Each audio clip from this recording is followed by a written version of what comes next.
បាទជម្រាបសួរបងប្អូនអរគ្នាថ្ងៃនេះមានរយបាទផ្សេងចំនួន2គូចង់មកចែកជូនបងប្អូនក៏ប៉ុន្តែមានច្រើនគូទៀតបងប្អូនតែមានស្លេកតែ2គូនោះទេបាទក្នុងការប្រកួតបាទសម្រាប់គូទី1នោះគឺ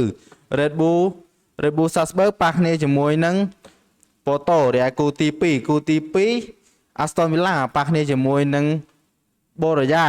បាទសម្រាប់គូ2នេះតោះបងប្អូនលើចូលរួមទូទាត់លេងជាមួយមិត្តទាំងអស់គ្នាតើគូ2នេះស៊ីគ្នាប្រហែលគ្រាប់ហើយគូណាក្រុមណាយកឈ្នះក្រុមណាតបងប្អូនលើចូលរួមទូទាត់លេងជាមួយមិត្តទាំងអស់គ្នាបាទសម្រាប់បងប្អូនណាស្រឡាញ់ការវិនិយោគបងប្អូនចុចគាត់ចុច link នៅក្រោម profile TikTok អាចចូលរួមក្រុមបងបាទរបស់មានដល់សេរីបាទ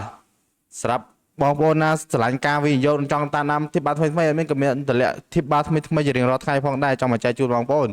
បាទសម្រាប់គូពីនេះបងប្អូនចង់លេងមានសំណែនបងប្អូនលេងតែខាងបាទ Red Bull បាទសម្រាប់គូទី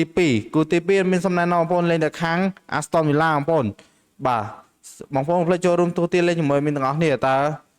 គូពីនេះបាទស៊ីគ្នាប្រហែលគ្រាប់ហើយក្រុមណាយកឈ្នះក្រុមណាផ្លេចទូទាត់លេងនៅក្រោមខមមិនទាំងអស់គ្នាបាទមានតែប៉ុណ្្នេះទេបាទជូនពរបងប្អូនសំណាងល្អកុំភ្លេចចុច follow ឲ្យមានម្នាក់មួយផងដើម្បីជាកម្លាំងចិត្តឲ្យមានធ្វើវីដេអូបន្តបាទសូមអរគុណសូមជម្រាបលា